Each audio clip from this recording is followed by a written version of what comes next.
us how to throw a royal wedding viewing party. So, Colin, take us through the menu. What are we eating? I think the first thing we should start is with what we're drinking. How about a Pim's Cup? Done. Which is about it's about as English as it gets. I can't be responsible for how the food comes out if I start with the drinking, but don't worry, leave that to me. So this is really all about the garnish. It's very summery, very spring-like. Okay. I love these little. By the way, we're not cucumbers. allowed to try and distract the guards behind us. Did you notice? I know they're not allowed to smile. Yeah, believe they're not it or allowed to smile at us. It's just like Buckingham Palace.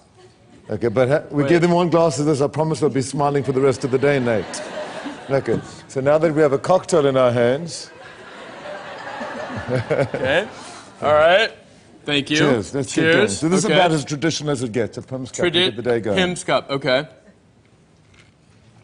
Is that delicious? Yeah, I'm keeping really it. good, eh? It's so good. You're right. I'll be sleeping by the time you're done with the recipe. Okay. So we're going to start with our dry ingredients. So this is our self-rising flour. Wait, but we have to tell everybody that this is your family recipe. This is a family recipe of scones that every Sunday afternoon we had when we had afternoon tea. This is the scones recipe that my mother made. This is Colin's mother's recipe for generations. I love that. Okay, let's go. To the flour, a bit of mustard, okay, some baking powder, and some salt. And to that we're going to add our cheddar cheese, because I like the idea of the savory scones. They actually work really well if you're mixing them together with the... and always cheddar, or do you use any other cheese? I like cheddar cheese. It's the way to go. Okay. And then we just mix our milk and egg. Just break the yolk up. Okay. And this is kind of a dry pastry. You don't want this to be too wet, and you don't want to overwork the pastry, because if you do, then they get rather flat. We want them to be nice, airy and fluffy. Okay. There's our milk. It's a very easy thing to do. We're going to pop them in the oven for about 20 minutes. Put this inside here. It's so easy to do. And these are delicious. And they're really fun if you cook them so they come out the oven just as you're ready. So wait for the guests to arrive first before you put them in the oven. How long do they take? 20 minutes. And 20 minutes, okay. And the nice thing about this is you can make your pastry in advance. As you can see, I've made mine over here. Okay. We have one over here. Okay. You want me to unwrap this? Absolutely. All right. And we add a bit of flour to that. We can roll these out. We don't roll them out too much. Move our pastry So you around. keep it thick. That's the difference. That's the difference. Okay, because I'm afraid I'd end up with a muffin.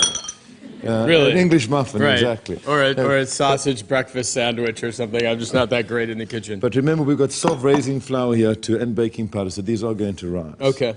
So we just cut this out like this. And your mom would do this every Sunday? Every Sunday, absolutely. And so this is what your house smelled like when you were a little boy? Absolutely. There's nothing better than smelling these come out the oven. Can you guys picture that smell of that as growing up? This is great. So I'm going to put your family recipe on our website so everybody can make them for their party. Okay, and then we just pop these like this into the oven, Nate. 20 minutes. I have some in the oven that are about to come out. Okay. And of course, the pastry that's left over, we can rework real easily. Right. And get ourselves another one out of there. Okay. Waste not, want not. Exactly. This is real good to go. All right. Rinse these hands, have a sip of this, rehydrate. We stop for drinking on the Nate Show. Exactly. And then...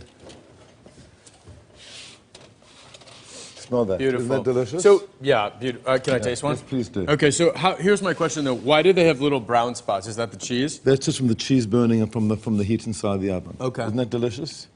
And you see how the feather-like they are? That's because we didn't overmix the pastry too much. Yeah. And then moving on, how cool are these sandwiches? These are good, but wait.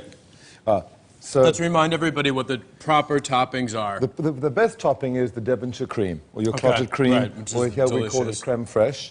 And then, of course, we have a beautiful strawberry jam, and we have a marmalade. And orange or anything? Orange marmalade is about as classic as it gets. Okay. Yeah. And sometimes I like to put a slice of cheddar cheese on there if you'd rather go more savory with it. Yum. Okay, I can eat that. Definitely. Yeah. All right, great. So then let's talk about the tea sandwiches, because here's the thing. I've been to London several times. Yes. What I didn't understand, I embarrassed myself the first time I went. They're so beautiful. Look, guys, like this is the classic tea sandwich.